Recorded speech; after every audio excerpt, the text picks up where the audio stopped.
আজকে শিখে নেওয়া ব্যাকগ্রাউন্ড চেঞ্জ। আজকের এই ভিডিওতে মেন বিষয় হচ্ছে ব্যাকগ্রাউন্ড চেঞ্জ। ব্যাকগ্রাউন্ড চেঞ্জ আমি এই কথা করতে ঘুরে এসেছি।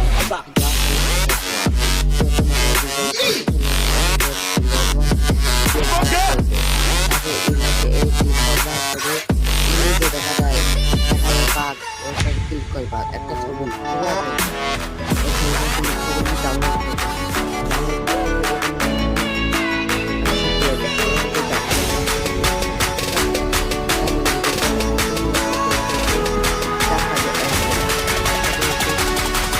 এডিটে ক্লিক করবে, এডিটে ক্লিক করে নিউ প্রজেক্ট এটা ক্লিক করবে।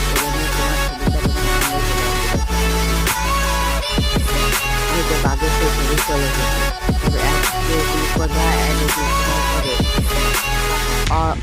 অনেকে